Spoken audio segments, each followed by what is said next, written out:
Alright, let's talk about firmness, or sometimes it's called hardness. Now, broadly speaking, firmness is the amount of resistance that a silicone has against compression. If you squeeze it, how much pressure or strength does it take to make the silicone change shape? Hey everyone, my name is Derek, and I am the owner, creator, and head silicone slinger here at Amavidi. You might have heard the terms soft and firm used to describe a particular toy. These terms are pretty subjective, so they should probably be regarded with a certain amount of skepticism. But firmness can be standardized and measured, and it's usually measured on the short hardness scales. Toys are usually measured on one of two scales, either the 00 series or the A series. There are others, including the 000 series and even the D series. Now, the 000 series is usually used for medical simulators, and the D series is often used for resins and such. But I digress.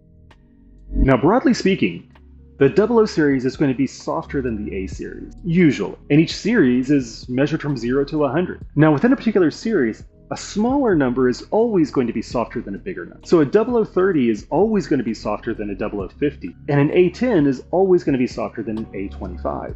Now, there is some overlap in the ranges of the series, which means that somewhere around a 0070 is going to be equivalent to an A0. Technically, you could have a 00100, which is firmer than an A5, but you won't see that very often. When something can be measured on the next firmer scale, most of the times we'll switch to that firmer scale. The terms soft and hard are relative, and each toy maker probably has their own definition of what soft is for them. For us here at Amavidi, 0030 is super soft, 0050 is soft, A10 is medium, and A25 is firm. But the shape of the toy matters, because that changes the way that the firmness is perceived. And that's a topic for another video. I'll see you next time.